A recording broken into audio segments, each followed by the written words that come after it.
नमस्कार, स्वागत है आपका हमारे इस यूट्यूब चैनल पर। मैं मुनमुन श्रीवास्तव आपका हार्दिक अभिनंदन करता हूँ। दिल्ली विश्वविद्यालय में परीक्षाएं शुरू हो गई हैं और पॉलिटिकल साइंस ऑनर्स की परीक्षा भी होनी है।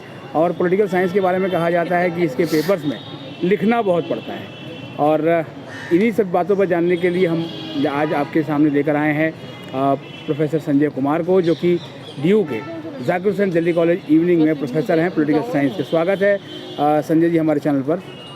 और आपसे जानना चाहेंगे कि क्या वाकई में पॉलिटिकल साइंस के पेपर में कम पेज लिखने पर नंबर ज़्यादा नहीं आते हैं? नहीं, ऐसी कोई बात नहीं है। सबसे पॉइंटेड बात है कि जो ऑनर्स के जो पेपर होते हैं, यदि उसमें जो क्वेश्चन जो पूछा गया है उसमें यदि पॉइंटेड चीज़ लिख दी गई है, और थोड़ा सोशल साइंस में ये है कि थोड़ा सा 6 या 7 पेज में ही पूरी आप क्वेश्चन का आंसर दे सकते हैं, और इतने बच्चे की स्पीड होती भी है। तो यदि हम देखें बच्चा यदि 6, 7, 8 पेज की रेंज में यदि आंसर दे पा रहा है, और जो बात पूछी गई है उसका इंट्रोडक्शन लिखता है क्वेश्चन का, उसका कंक्लूजन लिखता है, उसके बीच में इंपॉर्टेंट पॉइंट्स हाईलाइट कर देता है, उसका क्रिटिकल एनालिसिस लिख देता है, तो बच्चे को बहुत अच्छे मार्क्स पॉलिटिकल साइंस ऑनर्स में मिल जाते हैं। जैसे ऑनर्स में 3 पेपर है हमारे, हम देखेंगे DU में जो फर्स्ट सेमेस्टर में पढ़ाए जा रहे हैं। एक आइडिया एंड इंस्टीट्यूशंस है, एक अंडरस्टैंडिंग पॉलिटिकल थ्योरी, और तीसरा है कॉलोनिज्म नेशनलिज्म इन इंडिया। और ये तीनों पेपर हम देखते हैं SL के बच्चे भी पढ़ते हैं। तो इन तीनों पेपर में एक किस्म से हम देखते हैं तीनों पेपर बड़े बेसिक पेपर है, और ये बच्चे जो पेपर है कहीं ना कहीं 11th-12th की पॉलिटिकल साइंस में पढ़ के आए जिनका पॉलिटिकल बैकग्राउंड रहता है। और एक और पेपर बच्चे पढ़ रहे हैं वैक का, वैल्यू एडिड जो कोर्स है, मोस्ट ऑफ देम वो बच्चे रखते हैं, जिसका नाम है fundamental values and fundamental duties. तो जो ये चारों पेपर है पॉलिटिकल साइंस के, ये बड़े बेसिक अंडरस्टैंडिंग के, और जिन बच्चों की बेसिक अंडरस्टैंडिंग इन पेपर्स में क्लियर हो जाती है, खासकर पॉलिटिकल थ्योरी में, नेशनलिज्म कॉलोनिज्म इन इंडिया के पेपर में, आइडिया एंड इंस्टीट्यूशन में, तो उसका पॉलिटिकल साइंस का एक स्ट्रॉन्ग बेस बन जाता है। ऑनर्स के लिए स्ट्रॉन्ग बेस होना बड़ा ज़रूरी है। जब तक उनके फंडामेंटल्स क्लियर नहीं होंगे, उनके थ्योरी क्लियर नहीं होगी, उनका प्रिंसिपल्स पे अंडरस्टैंडिंग नहीं बनेगा, तभी वो अच्छा लिख भी सकता है। जैसे हम 12th में देखते हैं कि पॉलिटिकल साइंस में 100 में 100 नंबर भी बच्चों के आए हुए हैं। जब हम ग्रेजुएशन लेवल के पे आते हैं तो क्या सर यहाँ पर भी फुल मार्क्स मिल सकते हैं पॉलिटिकल साइंस में? देखिए, जो 12th का जो पेपर का एक पैटर्न होता है, उसमें हर रेंज के क्वेश्चंस पूछे जाते हैं। 1 नंबर का भी आता है, 2 का, 3 का, 5 का और 8 का। मगर जो ग्रेजुएशन लेवल के जो क्वेश्चन पेपर्स है उसमें 8 क्वेश्चंस आते हैं, आपको 4 क्वेश्चन करने हैं, बच्चों को चॉइस पूरी रहती है, और 8वां क्वेश्चन शॉर्ट नोट्स होता है। शॉर्ट नोट 4 में से 2 पूछे जाते हैं। तो हम बच्चों को जनरली ये सजेस्ट करते हैं कि आप 3 फुल क्वेश्चन करें, और लास्ट का जो क्वेश्चन है अटैम्प्ट वो शॉर्ट नोट करें, क्योंकि शॉर्ट नोट में आप कम लिख कर भी ज़्यादा नंबर ले सकते हैं। तो एक ही जो पेपर लिखने का स्टाइल है, स्टूडेंट्स को किसी भी एक क्वेश्चन पे ज़्यादा समय नहीं देना चाहिए। 3 घंटे का टाइम यदि मिलता है तो टारगेट रखें कि 40-45 में अपना क्वेश्चन कंप्लीट करके फिर अगला क्वेश्चन स्टार्ट कर दे।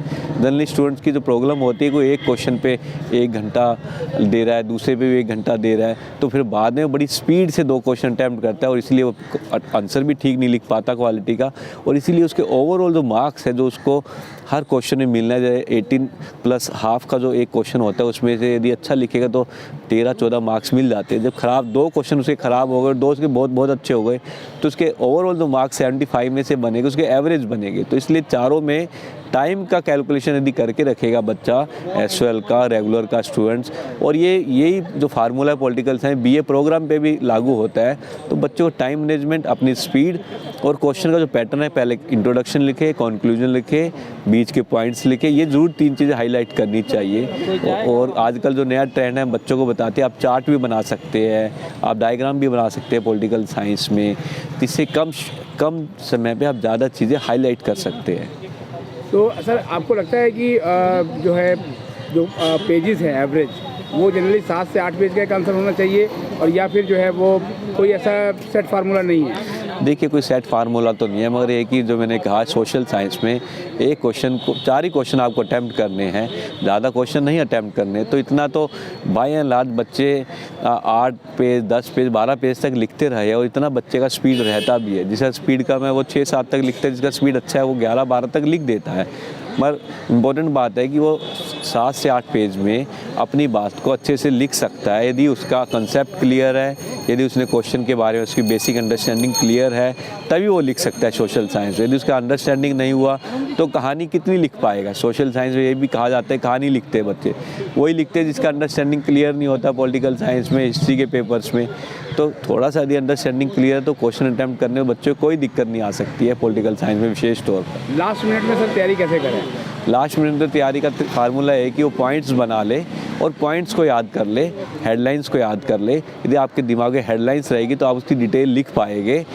आप बेसिक जो 1-2 फैक्ट्स है, 1-2 कोटेशन है वो याद कर ले, तो हर टॉपिक के 2-2 3-3 पेज के यदि पॉइंट्स और उनकी कोटेशन बना लेंगे तो आप लास्ट मोमेंट उसको रिवाइज़ करके जा सकते हैं। और आजकल तो सिलेबस वैसे ही कम हो गया है। जो NAP न्यू जो नई एजुकेशन पॉलिसी आई है उसमें तो बच्चों को जो लिखने का बहुत आज़ादी भी मिल रही है, छूट भी मिल रही है, और जो पूरा कॉन्टिन्यूस असेसमेंट है उसमें बच्चों से ज़्यादा इंटरेक्शन भी हो रहा है, टीचर्स का ट्यूट्स में ज़्यादा इंटरेक्शन हो रहा है। तो वो वाला फार्मूला नहीं रहा जैसे पहले होता था, बच्चों से पढ़ाया जाता था, डिस्कशन डिबेट नहीं होता था। तो जो कॉन्टिन्यूस असेसमेंट डाला गया उसका पर्पज़ ये है कि वो प्रेजेंटेशन दे रहा है, GD भी करवा रहे हैं कुछ कॉलेजेस में, कुछ कॉलेज टेस्ट भी कराते हैं। तो अब ओवरऑल बच्चे की अंडरस्टैंडिंग ज़्यादा डेवलप हो रही है जो पुराने सिस्टम में नहीं हो पा रही थी बच्चों की। बहुत बहुत धन्यवाद संजय जी, बच्चों को इतनी वैल्यूएबल एग्जाम रिलेटेड गाइडेंस देने के लिए। धन्यवाद, बच्चों को मैं शुभकामनाएं देता हूँ। और मुनमुन जी आपको भी धन्यवाद, आपने ये बहुत अच्छा टॉपिक पे प्रोग्राम कवर कर रहे हैं बच्चों के लिए विशेष तौर पर।